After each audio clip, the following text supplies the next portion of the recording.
Welcome to Concept Frontier. In this video, you're going to face an ugly truth. Your fear of what you imagine other people to think and feel influences your decisions. This silly fear affects everybody. The fear of reaction. And you're about to learn how to conquer it. Firstly, let's understand how often it happens.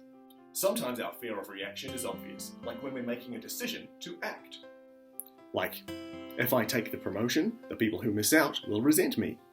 In these situations, you can get so fixated on what you imagine other people might think and feel that you form a belief that the outcome you're imagining is the only possible outcome to the action you're thinking about taking. These scenarios pop up all the time. Not doing this will make her feel disappointed. Telling the truth will make them freak out. If I do that, he'll be furious. These situations where the fear of reaction is obvious are actually quite easy to deal with, and we'll talk about that in a moment. But sometimes the fear of reaction is not obvious. Example, you see a political news post you absolutely disagree with. You feel outraged that someone would publish it. That outrage comes in large part from your fear of other people seeing and consuming and being influenced by information that you believe to be bad. In those situations, our emotional response is often so strong, we don't actually realize what caused it. The blame and punishment reflexes kick in and we start harboring negative thoughts toward the author, the publisher, the subject, without actually thinking about what we really care about, the audience consuming the information. It's much easier to blame someone else for how we feel than actually objectively analyze our emotions while we're having them. The first and most important step for fixing the fear of reaction is to be able to easily identify when we're having it. Because only once you understand why you're having a thought or feeling can you objectively evaluate its worth. If it's not a useful thought or feeling, then it's a waste of energy. So how can you identify the fear of reaction? Have you ever said something like, "There's something about this I don't like," or "I have a gut feeling about this one"? Those types of comments come out when we don't want to be honest with ourselves about what we're feeling. Often it's because we're just afraid of the answer. And you can totally live your whole life without bothering to think why you think what you think. Or you can use this simple but powerful chain of questions to demolish your fear of reaction. 1. Who will find out? 2. What might they think of it? 3. Why do I care? These questions force you to examine the vague feelings and concerns that you might have.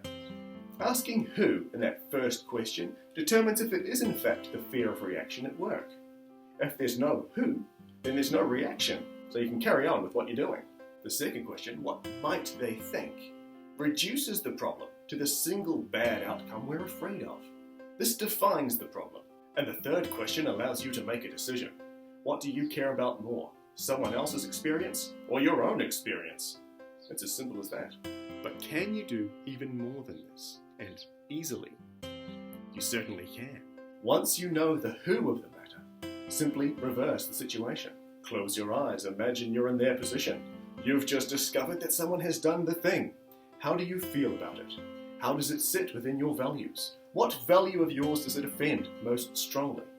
It's important to remember that others' values are different from yours. Something you might hate to happen, someone else might love. Or they might hate it too.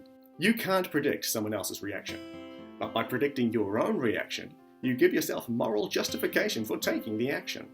If others don't like it, that's their business, their values, their rules, their emotions, their reaction. And once you've justified the action according to your own values, you can explain your behavior, which is always a useful thing to do. Now, we are not condoning wrongdoing. If you know something is morally wrong or it's against the law, don't do it. But whatever you do, know that worrying what people think of you does not help you.